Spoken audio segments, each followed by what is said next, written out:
যত অনুষ্ঠান সব রাজনীতিবিদেরা সৃষ্টি করছে। তৌলা দেখেন, একটা একটা করে তৌলা উলঙ্গ করে ছেড়ে দেবো, ল্যাংটা হয়ে যাবে। প্রত্যেকটা অনুষ্ঠান রাজনীতিবিদরা তৈরি করছে।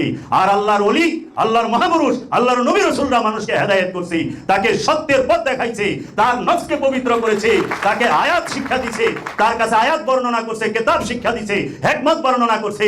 আর এই রাজনীতিবিদেরা অনুষ্ঠান তৈরি করছে কেন? এই হাকিকিকে দামা চাপা দেবার জন্য, কবর দেবার জন্য অনুষ্ঠানকে দাঁড় করাইছে, সমাজে প্রতিষ্ঠিত করছে অনুষ্ঠান। এই অনুষ্ঠানকে সবাই ভালোবাসে, কারণ অনুষ্ঠানের মধ্যে সুর হয়ে যায় পারে, বাটপার সিটার সবাই যায় পারে, অভিনেতা যাইতে পারে, কিন্তু হাকিকিতে প্রেমিক ছাড়া, ইমানদার ছাড়া কেউ যাইতে পারে না। ইমানদার ছাড়া কেউ যাইতে পারে না হাকিকিতে। প্রেম আশেক ছাড়া করতে পারে না। অভিনয় যে কেউ করতে পারে। অভিনেতার প্রয়োজন হয় মেকআপের, আশেকের মেকআপের প্রয়োজন নাই। আশেক যেখানেই খাড়ায় ওইখানেই ওয়াজ করেনি, আশেক যেখানেই খাড়ায়